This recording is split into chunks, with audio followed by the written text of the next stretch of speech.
Hello folks, I get lots and lots of questions on my car leasing videos, and if you go back through the back catalogue of my videos, probably all the answers are there, but I understand that not everyone's got time to do that. So I thought I'd just put together a collection of some of the most frequently asked questions, and a couple of daft ones, and just share my thoughts with you on those. First one here is from Craig. He's asking about showroom tax. What happens when you lease a car for 3 years and it's got showroom tax? This can be very high. The lease company pays that. So the figure that you're paying, the figure you've quoted, your monthly payment, includes any kind of taxation. Now, if taxation changes, of course, the terms of your lease may stipulate that they can increase or decrease the price accordingly. Axon CFC asks, not sure a lease is the best option financially. Is it not better to save up and get an older Tesla, buying it outright? Variations of this question I get all the time, or people saying, I'm buying this 400 quid Fiesta, it's much better. That's fine. We're talking about very, very different things. I talk in these lease videos about leasing as an option for people that don't want to invest their cash, for people that want a new car or a nearly new car and usually finance it. Even people that want a new car or a nearly new car and go and pay cash for it. It could be that they generally keep their car for 3 or 4 years, and to keep that car for 3 or 4 years might actually usually cost them about 15 grand when they factor it in, because whether you're using finance or cash, basically the car's depreciating during the period you've got it. It's depreciating at quite a high rate during the period you've got it, and then at the end you sell it and you're left with some money. So it's cost you money, all right? If you can lease it and it costs you 10 grand versus paying cash for it and it costing you 15, then that to me is a bit of a win. And that's the basic premise to apply to any of this when people say, is it worth it? And a lot of is it worth it depends on the individual. What's your financial situation? I can't possibly know that from a comment on YouTube, and I couldn't comment on it if I did. But buying an old Tesla is certainly not a bad shout. Generally the batteries live a long and fruitful life. Maintenance is fairly low. Now here's a good one for you. It's someone that's left a comment on a video entitled Electric Car Lease Deals of the Month, and in the thumbnail it says EV lease deals. I live in a flat. What use is an EV to me? Andy Blake says, new subscriber here, love the content, watched a few now, you convinced me to lease. I'm a serial car changer on PCP and I'll stop spending thousands, I'm sure. Ignoring for a minute that you always say shop the deal and not the car, I set my sights on one car but I'm in no hurry. How often and where should I watch price changes? Now you can actually do that on Lease Loco. If you use my link to Lease Loco, which is in the video description and pinned as a top comment, you can go in, sign up, set an account, and you can set price alerts. Say you're looking at a BMW X3 and the BMW X3 drops, they'll send you an email saying the price has dropped. But yes, shop the deal and not the car. Don't be so specific about a car. You will get a better deal 99 times out of 100. This is a fairly typical comment that I get pretty much every time I do a lease video. Do you know if lease prices are likely to drop lower in March? Or when's the cheapest time to lease a car? Or is this one going to get any cheaper? I don't know, and nobody knows. Every kind of pattern that ever existed has gone out of the window, and the only certainty we see in the future is that it's uncertain, okay? Prices go up and down constantly right now. We saw December this year, saw some crazy EV deals. That could happen again, but I personally think manufacturers will learn their lesson and put in more gradual discounts over the year rather than leaving it to the last minute and having to pre-register loads of cars to beat the zero emissions mandate. But basically, when you see a deal you're happy with, grab it before it's gone. And that's my best advice to everyone. That's great, but how long is the delivery time? For one thing, I've got absolutely no idea what car this person's talking about. And B, ask the bloody question of the lease company, not me. Seriously, I get asked questions like this all the time and it absolutely amazes me. What is it they say? You can lead a horse to water, but you can't make it drink. If I've shown you the deal and you've got questions about that deal, you inquire. Do your inquiry on Lease Loco. Ask the leasing broker the questions because they know the answers. I don't. How good does your credit need to be able to get a business lease from Lease Loco? I'm self-employed and know that they'll be looking at my personal credit score. Also, can you customize what your car comes with, for example, parking sensors, etc. So a couple of questions there. Just generally speaking, in terms of your credit score, you need quite a good credit score to get the best deals, all right? So the deals we look at in my Lease Deals of the Month videos, all the ones that are advertised on all the major websites, are for someone with a pretty decent credit score. If you haven't got a very good credit score, you might still be able to get a lease, but the interest rate available to the leasing company might be much higher for you because the financier that sits at the end of it might see you as a higher risk individual. So have a chat with the leasing company if that's the case, and just see if there's anything else you can do. Maybe you're in a position where you've got a bit of cash. Maybe you can offer them a bigger deposit and see if that helps to sort of counterbalance things a little bit. So just see if there's something you can do to work with them. But generally, the best lease deals go to the people with the best credit scores. Second part of that, can you customize what your car comes with? For example, parking sensors. Yes, if you factory order a car, you can get whatever you want on it. Go on the configurator online, you say, I want this, this, this, this, this, give that to the lease company, they'll give you a price. However, say you spend 3,000 quid in optional extras, they'll take that £3,000, and if it's, say, a 36-month lease, they'll just split it over 36 months and it will cost you that much extra per month, because essentially optional extras are worthless when looking at a car's residual value, which is why if you go and buy a brand new car somewhere and then you spend £4,000 or £5,000 on optional extras, and then 2 or 3 years on you try and part exchange it, they will give you nothing for those optional extras. They're looking just at the base price of the car when they give you your trade-in value or part exchange value, etc. So you can have optional extras if you factory order a car, however they will push up the price of your lease considerably. So I would suggest maybe looking at a trim level above and not having the optional extras. First off, I love your channel, you present these topics very well. You're a man of extremely good taste, RFW 1979. I would like to lease a car, but I do on average 20,000 miles a year in the UK just driving to and from work. Is anyone out there stand out cheaper than the rest? Not to my knowledge, and again, it varies on a deal by deal basis, but a couple of things to look out for really. One is to always go on Lease Loco and just check the mileage, because you will sometimes find that someone's actually only 50 quid more to do 20,000 miles a year than they are on 10, and then the next deal it could be 200 quid more a month to do 20,000 miles instead of 10,000 miles. And the other thing to look at is the excess mileage charge, because that can vary massively. So it could be you book yourself into a 10,000 mile a year deal, but the excess mileage charge is only 3p a mile. And actually, that's only going to cost you 300 quid to do an extra 10,000 miles in the car. Now, more often than not, that excess mileage charge is 7, 8p, something like that. I've seen it as high as 45p before, if you can imagine that. And I've seen it as low as 3p. So again, that varies massively, and you do have to speak to the brokers to get the excess mileage charge. I don't think at the moment that's shown on Lease Loco. Okay, so this is a common one that comes up on the in-stock deals. Noted your review of the Toyota Corolla struggling to find the deal.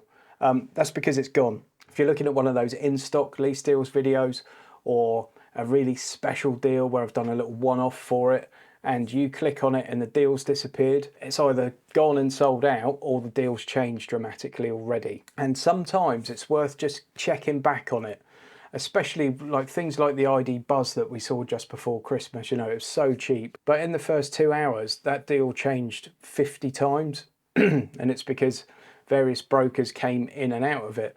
The deal on that Maxus pickup, you know, at one point you could get one for £100 a month, and then within an hour it was 200 quid a month. The in-stock stuff really does move quickly, and you have to act on it extremely quickly if you want to secure it at the price you see. Can you part exchange with Lease Loco? I've seen this one quite a few times. Well, no, Lease Loco don't even lease cars. Lease Loco is a comparison site. That's all it is. Like Money Supermarket or Confused or Compare the Market are for things like your car insurance and mortgage or whatever. Lease Loco are a comparison site for car leasing brokers. You could speak to the car leasing broker and it may be they offer some kind of we buy any car type thing, but most people, if they're coming out of car ownership and going into a lease, will get rid of their car as soon as the lease car's delivered. They'll get rid of their car using something like Motorway or We Buy Any Car. I've done a video about some of those services, so that's probably worth checking out. Really useful video. When leasing a car, are you required to have it serviced at the main dealer, or can you use cheaper alternatives, specialists, Halfords, etc.? So the terms of most car lease deals say that you have to use manufacturer approved parts and you have to go to a VAT registered garage. That would generally be a specialist or a main dealer. Halfords, etc. are possibly not going to use manufacturer approved parts. So you really need to check with the garage that they are using manufacturer approved. And if they don't, A, it could invalidate your warranty, and B, you know, it could cause you a little problem with the leasing company. But it's an easy enough thing to ask the question and find out. And if in doubt, go to the main dealer, I guess. If you do want to look for a local specialist close to you, I'm going to put a link in the video description to book my garage. Literally put your reg number in, put your postcode in, and it gives you prices for loads of different kinds of service and maintenance from garages in your local area. Some of them will collect and deliver the car for you. And importantly, you can read reviews from previous customers. So yeah, I'll put a link down there. I've used it before. I used it on our Citroen C5 before we got rid of that for the servicing on that. Saved me about 150 quid over the Citroen dealership that are literally around the corner from me. And the Citroen dealership that are around the corner from me are and instead I got a really good local Citroen specialist that did the exact same job for a fraction of the price. Here's an interesting one from Ian B. Silly question, but do you watch Ben and Holly's Little Kingdom? No. James BWD 1975. What about the BMW iX? What about it? This is something that comes up a lot actually, like basically that comment followed by a car. And someone that's not very happy that I haven't mentioned in one of my lease deals of the month videos, a car that they either have or a car that they're really interested in. And sometimes it'll be, why no sports cars? Why no prestige German cars? Why no something else? If it's in the video, it's one of the best value for money lease deals you can get at the moment, all right? And by value for money, I don't necessarily mean cheap. You'll see lease deals in my videos sometimes for £1 a month. But that £1 a month car will be in there when it probably should be £2 a month. It won't be in there if it's supposed to be 1,050 a month and it's down to £1. When you see the cars in there at 250 quid, quite often they've been 500 in the past, 600 in the past. Do you see where I'm coming from with this? I'm not going to show you deals in my lease deals of the month that are below average. If it's a really good deal, whether that be on a Fiat 500 or a Rolls-Royce Phantom, it will make it to my video. This one comes up a fair bit. How can I set a 3-month first payment in Lease Loco? It always asks me for a maximum deposit in pounds. Yeah, it asks you for the deposit in pounds, but I mean, you can probably work it out. If it's a car that's between £300 and £500 a month to lease, put your maximum deposit in as 1,500 quid. But yeah, probably just stick your maximum deposit in. It's far more relevant to you than how many months it is when you actually think about it. I talk about months in the videos because it's easy for everyone to understand, but if you've got 3,000 quid in cash that you're happy to put in a car, then put your maximum deposit in as 3,000 quid. Hi Nag, I guess that's me. What do you think the best lead time is for sorting out a new lease deal? I was thinking about 3 months before my current deal is up. Okay, so that varies massively. My father-in-law waited 18 months for his Hyundai Kona. At the time, bit of a part shortage. Car was in quite a lot of demand, and it took that long for one to be sort of produced and delivered to him. However, my Tesla took 2 days. So it's very different, really, depending on the kind of vehicle and market conditions at the time. And obviously, if you go for an in-stock deal, which is sometimes where the best bargains are to be found, not always, sometimes you'll actually pay a premium for something being in stock if it's a car that is a little bit tricky to get hold of or one that's got quite a long wait time. But sometimes you can get a really good deal on something that's in stock, in which case a month, I would say. Don't forget, when cars are listed as in stock, it can often just mean that they've got dibs on some stock.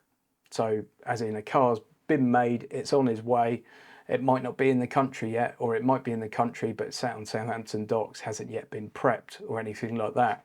So I think an in-stock deal, if you think maybe 1 to 4 weeks on average to get in an in-stock, and for anything else I would say 3 to 6 months. But definitely have a word with the broker, look at current lead times on them, and find out what that is. A lot of people also ask what happens when my lease deal comes to an end but my new car hasn't been delivered. Now, you can usually extend your current lease for, say, 3 months or something, maybe a month. If you've done a 3-year deal, it might mean you've got to go and get the car MOT'd, because there's going to be a month there where the car's got no MOT otherwise. But you can often work with the leasing company to just extend it by a little bit and make the two things marry up. So just chat with people, and normally these things resolve themselves fairly easily. Here's a good one. I don't understand why you show deals with manual gearboxes when most people are looking for automatic. It's one of life's great mysteries, I guess.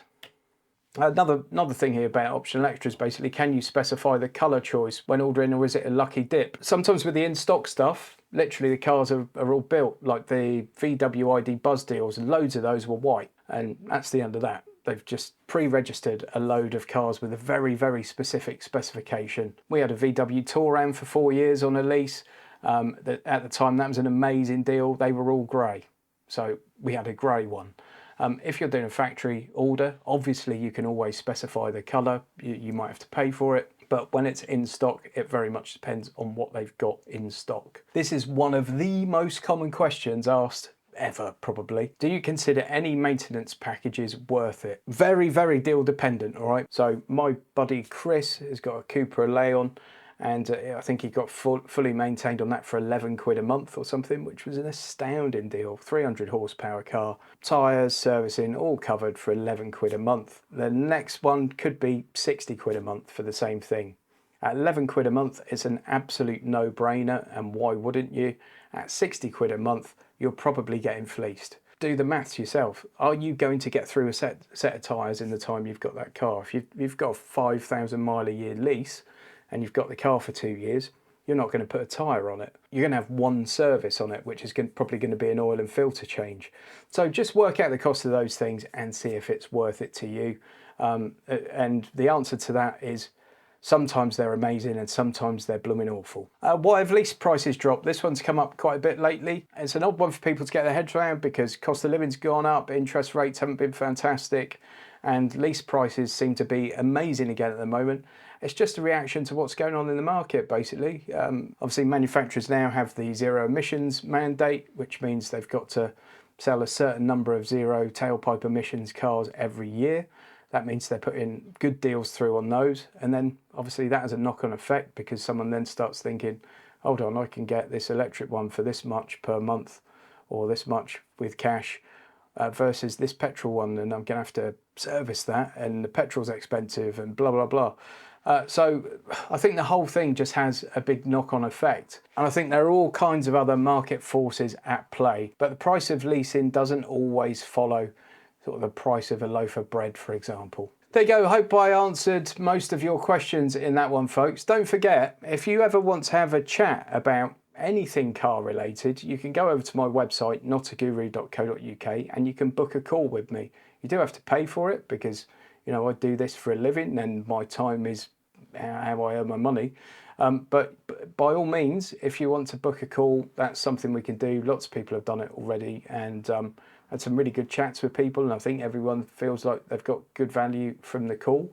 I can't discuss your personal financial position or anything like that, but we can certainly have a chat.